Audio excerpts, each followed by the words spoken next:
최경영의 최강 시사. 네, 오는 7월 23일입니다. 노회찬 전 대표의 5주기인데요. 우리 시대의 노회찬 정신이란 무엇일까? 최근 노회찬 평전을 펴낸 이강호 작가와 이야기 나눠보겠습니다. 안녕하세요. 네, 안녕하세요. 예, 방대한 기록인데 몇 페이지죠? 이 노회찬 평전이? 책 600페이지입니다. 600페이지. 네네. 예, 어떻게 집필하게 되셨습니까? 일단 노 의원이 돌아가신 2018년 7월 23일 예. 그해 연말에 노회찬 재단이 이제 출범을 준비하고 있었는데 그 재단 관계자가 그 연말에 저한테 평전을 쓰지 않겠느냐라는 제안을 했습니다. 예. 제가 너무 깜짝 놀라서 거절했다가 고민한 이후에 다시 한 5개월 고민 이후에 예. 제가 이제 쓰기로 그래서 이제 시작이 된 겁니다. 그 인터뷰를 굉장히 많이 하셨죠? 네, 한 220여 명 정도. 220여 명 정도 네네네. 평전을 쓰기 위해서. 네네. 예. 노회찬 전기는 아니고.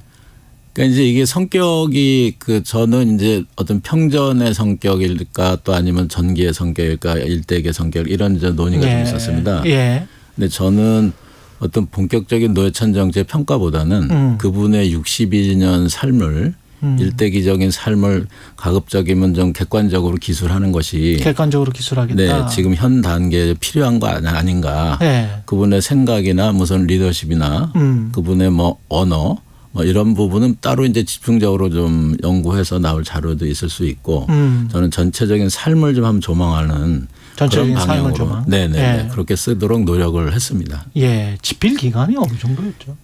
2019년 7월부터 시작했습니다. 그러니까 예. 이제 만 4년 됐는데요. 이제 글 쓰는 걸로만은 한 3년 좀 못 미쳤는데. 글 쓰는 것만 3년. 네네. 이제 인터뷰하고 쓰는 건 한 3년 정도 됐는데 그 다음에 1년 정도 시간이 걸린 것은 이제 쓴 글을 이제 쳐내기 위해서. 예. 그러니까는 지금 단행본 책 하나가 원고지 1000매 정도면 되는데 제가 한 1003매 정도를 쳐냈거든요. 근데 그것도 좀 기간이 많이. 쳐낸 것만. 네네네.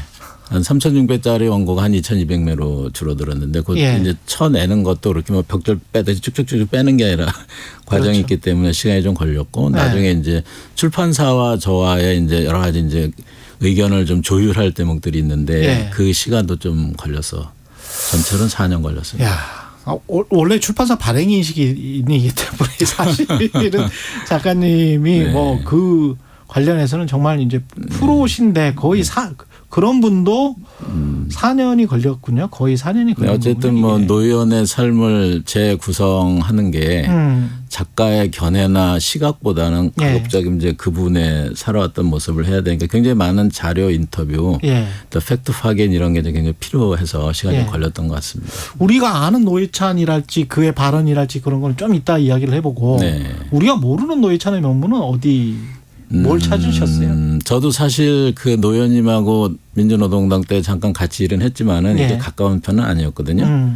그래서 하면서 제가 좀 약간 이런 부분이 있구나 하는 게 이제 굉장히 좀 과묵하신 분이다. 그렇죠. 그러니까 예. 이제 때에 따라서는 좀 너무 수줍음을 타는 거 아니냐, 샤이하다 이런 맞아요. 얘기도 많이 예. 있었고 특히 이제 기자들 사이에서도 그런 얘기들이 많이 있더라고요. 수줍음을 많이 타세요. 네네. 예. 그래서 그런 그분의 이 어떤 달변이랄까 그 이면에 있는 그 과묵과 경청 이런 부분을 제가 좀 느꼈고 또 하나는 저는 이제 노연도 노회찬도 인간인데 어려움이 있을 거 아닙니까? 또 예. 어려운 길을 걸어왔으니까. 그래서 저는 이 최소한 이제 그 동지이자 아내인 김지선 선배나 이제 노연님이 이제 경기고등학교 들어가서 만난 친구들이 평생 친구들이 좀 꽤 있습니다. 예. 그분들은 이제 뭐 노동운동도 하고 이렇게 했던 그렇죠. 분들인데 예. 그래서 부인이나 그 친구들한테는 어려움을 토로할 줄 알고 취재를 했는데 예외 없이 어려움에 관련돼서는 한마디도 하지 않는 노 의원님이 어떻게 보면 좀 그 기질적인 측면도 있고 뭐 여러 가지 측면이 있겠지만은 그 어려움이나 힘든 거를 주변과 이렇게 나누지를 않는 스타일이어서 더 많이 그 힘든 때는 더 힘들게 보내지 않았나 이런 생각이 들더라고요. 지금 말씀하셨지만 경기고의 고려대 정액과가 또 한때는 국회의원이 수십 명이었을 그렇습니다. 때도 네네, 있었기 많이 때문에 예. 그 국회의원 코스 어떤 정치 엘리트 코스로는 최고의 코스로 나온 사람 중에 하나인데 왜 그렇게 힘들게 막 돌아갔을까요? 왜 노동자 생활을 했을까요? 근데 그 대목이 예. 그 노연은 그거는 나에게는 힘든 일이 아니다. 예. 나에게는 사실 구원의 길이다 이런 표현을 썼어요. 그래서 구원의 길이다. 그 제가 처음에 이거 준비하면서 아무리 그래도 20대 이제 어쨌든 지금 눈앞에 펼쳐져 있는 세상이 좀 문제가 많고 세상을 고치기 위해서 내가 좀 힘들어도 내 현장에 가서 일하겠다 이렇게 생각하는 게 저는 굉장히 상식적이고 당연한 거라고 봤는데 예. 노의원은 그때 현장에 들어가기 위해서 직업학교도 다니고 이런 시절을 예. 회고하면서 구원과 깨달음의 시간이라고 얘기를 했어요. 근데 굉장히 종교적 언어거든요. 그렇죠. 예. 저는 이거 너무 자기를 사후에 과대 포장하는 거 아닌가. 뻥치시는 거 아닌가라는 예. 생각이 들었는데 예. 그분의 일생을 이렇게 쭉 추적을 하다 보니까 자기가 그때 왜 구원받았다고 얘기를 했는지 이 부분을 제가 좀 이해를 하게 됐거든요. 노동 현장에서. 그렇죠. 그 예. 이제 그 어떻게 살 것인가라는 고민을 이제 누구나 젊어서 하지 않습니까? 예. 그러니까 노연이 어떻게 살 것인가를 고민할 때 고등학교 초입부터 이제 정치를 좀 하고 싶은 마음이 좀 있었던 것 같아요. 예. 정치를 하고자 하는 것은 정치인 이분한테는 수단이었는데 정치나 정당이 예. 이제 세상을 이제 바꾸기 위한 이제 그런 부분들에서 고민을 시작했는데 자기가 이제 대학교 시절에도 학생운동은 별로 안 하고 사실 이제 노동운동 현장 가는 준비를 많이 하셨거든요. 예. 그래서 현장에 가서 만난 노동자들과 그 현장 자체가 나는 앞으로 이런 삶을 살아야 되겠다라는 확신을 줬고 흔들리지 않는 삶을 살 수 있게 했거든요. 그러니까 노연도 본인이 나는 내가 생각해도 이상할 정도로 초심이 흔들리지 않았다라는 이제 표현을 쓰셨는데 자기가 생각도 이상할 정도로. 네네네. 아주 실제로 좀 그런 측면이 있어요. 예컨대 고등학교 때 썼던 일기에 좀 종종 나오는 표현이 있거든요. 네. 자기 삶은 70%의 긴장, 그 의지를 앞세우지 않는 직업 전투원. 그런데 의지를 앞세우지 않는 직업 전투원은 조혜일 소설의 왕십리에서 나오는 구절이에요. 그런데 이런 표현들이 국회의원 이후에도 이렇게 보면 나와요. 초선 의원 때 국회 활동할 때 자기가 이제 각오를 다지면서 70%의 긴장을 항상 유지해야 되고 이런 정도가 있거든요. 초지일관했는데 어쨌든 그런 구원 깨달음이라는 것 때문에 이게 힘든데 왜 이랬냐. 난 힘들지 않다. 난 이게 내가 좋아서 하는 일이고 잘한 일이다. 이게 나한테 나의 삶에 이런 선택을 해서 한 것이 굉장히 나한테는 구원의 권과 같다. 더 이런 얘기를 의외인 계속했어요. 거는 예. 더 의외인 거는 사실은 노회찬 전 의원이 그 굉장히 좀 유복한 집안 아니었어요?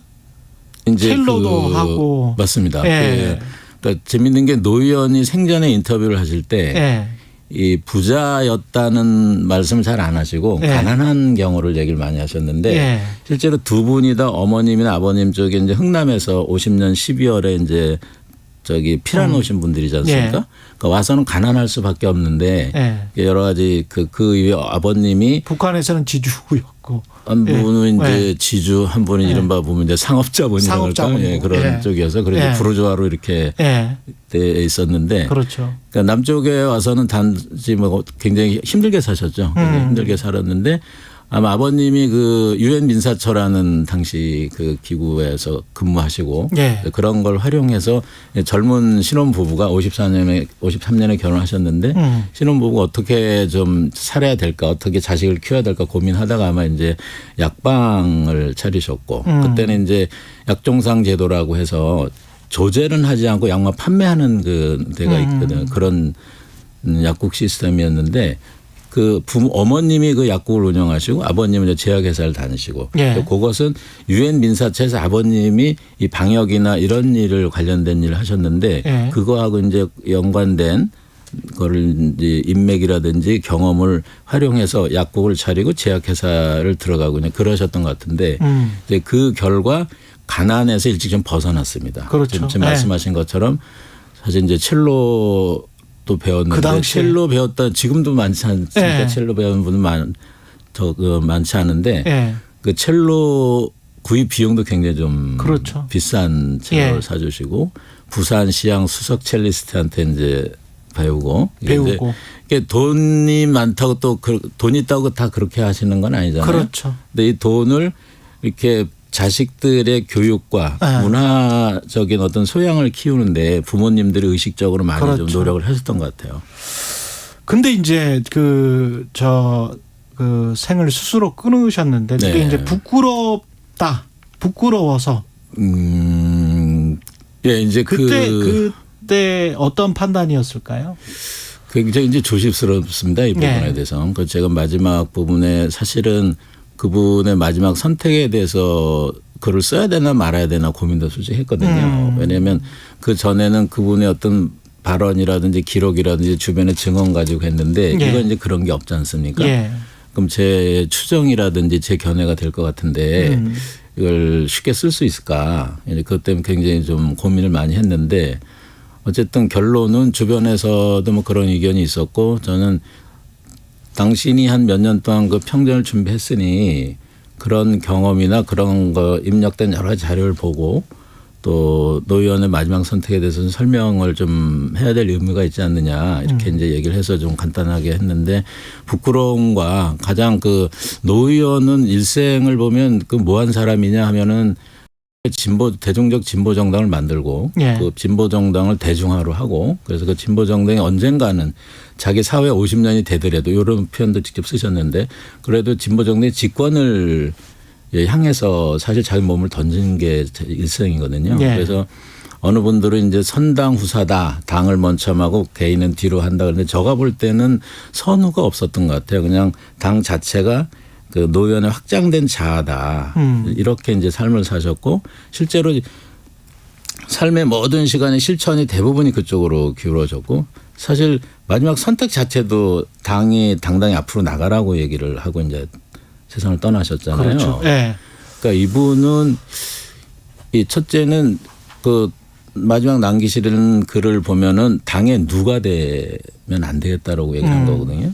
그래서 저는 이제 사람들은 그 액수가 얼마 안 된 거 가지고 그걸 뭐 그렇게 선택을 하느냐. 근데 그분한테는 액수가 중요한 건 전혀 아니었거든요. 그래서 이게 만약에 이제 사실은 이 돈 일정 부분 받은 건 팩트고 그것이 이제 형법상 문제가 있기도 하고 물론 받은 돈이 전부 그 다 이게 들어와서 공적으로 쓰이는 거는 다 자료는 있어요. 그러니까 본인이 착복한 게 아니에요. 네, 일어나도 원래 이제 그런 분이 아니고 이분은 평소에 그 사적인 그 이 강의나 이런 거 해서 온 돈도 공금을 관리하는 분이 따로 관리하거든요. 그러니까 부인 김지선 선배한테는 신혼초엔 15만 원, 좀 지난다면 50만 원, 국회가 된다면은 국회의원 된 이후에는 180만 원, 한 240만 원 정도도 일체 더 플러스 알파가 없었거든요. 그러니까 그 돈도 다 공적으로 하는데 어쨌든 그래서 그거는 결정적으로 당의 향후의 활동에 어쨌든 노회찬이라는 사람은 당을 대표하고